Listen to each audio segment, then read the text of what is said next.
Marlène Boumandil, antiquaire à Marseille et dans le Luberon, participe pour la première fois à la quotidienne d'affaires conclue en tant qu'acheteuse ce jeudi 2 mars sur France 2. Télé Loisirs fait les présentations. Les téléspectateurs pourront découvrir une nouvelle acheteuse dans la quotidienne d'affaires conclue ce jeudi 2 mars sur France 2. Il s'agit de Marlène Boumandil, antiquaire à Marseille et dans le Luberon.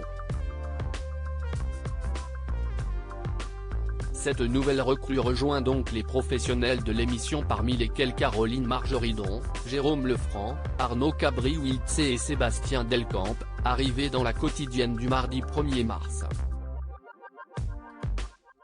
À la différence de ce dernier, qui était présent aux primes consacrées aux objets du XXe siècle, Marlène Boumandil, à la tête de 2 boutiques, n'a jamais participé au programme d'enchères.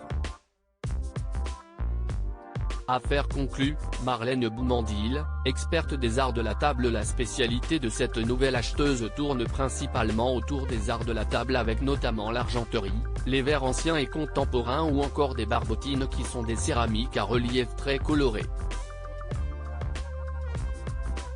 Comme le raconte le site La Provence, Marlène Boumandil est passée par les Beaux-Arts et l'école du Louvre. Si elle exerce ce métier par passion pour l'objet et pour les gens à qui il faut la communiquer, elle ne demeure pas moins dotée du sens des affaires.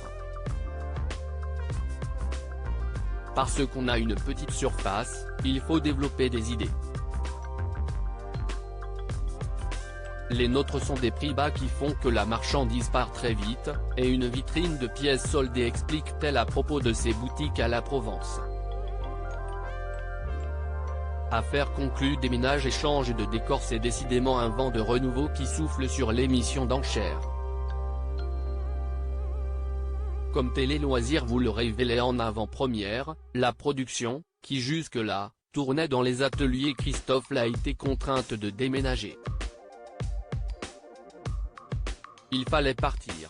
Le lieu était dès le départ promis à la vente et à la reconfiguration.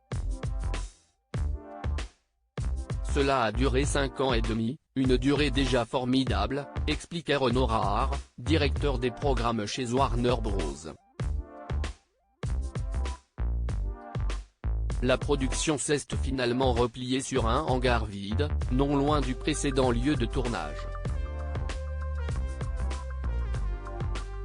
Un changement qui ne devrait pas déstabiliser les téléspectateurs puisque le nouveau décor, visible à l'écran depuis le mardi 28 février, a été quasiment recréé à l'identique de l'ancien.